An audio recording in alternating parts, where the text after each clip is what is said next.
চট্টগ্রাম বিশ্ববিদ্যালয় কেন্দ্রীয় ছাত্র সংসদ চাকসু নির্বাচনের প্রচারের শেষ দিন আজ রাত 12টায় শেষ হবে সব প্রচার। শেষ সময়ে শিক্ষার্থীদের আস্থা অর্জনে ও ভোট নিশ্চিতের চেষ্টা করছেন প্রার্থীরা।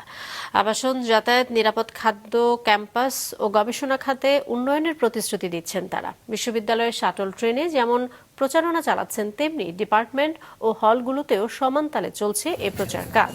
এদিকে নির্বাচনের সব প্রস্তুতি শেষ করেছে বিশ্ববিদ্যালয় প্রশাসন ও নির্বাচন কমিশন।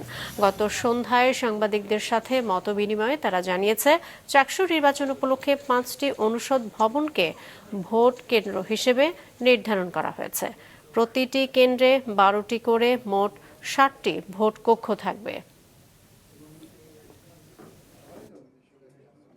প্রতিটি শিক্ষার্থীর যেই ভোট দেওয়ার টাইম 40টা ভোট দিতে হবে 26টা কেন্দ্রে এবং 14টা করে হলে। 40টা ভোট দিতে গড়ে যে সময় লাগে তার থেকে অতিরিক্ত সময় ধরে আমরা গোপন কক্ষ তৈরি করেছি। এর পরিপ্রেক্ষিতে আমাদের শিক্ষার্থীরা যারা ভোট দিতে আসবে তারা স্বাচ্ছন্দ্যে তাদের পছন্দের প্রার্থীকে ভোট দিতে পারবে।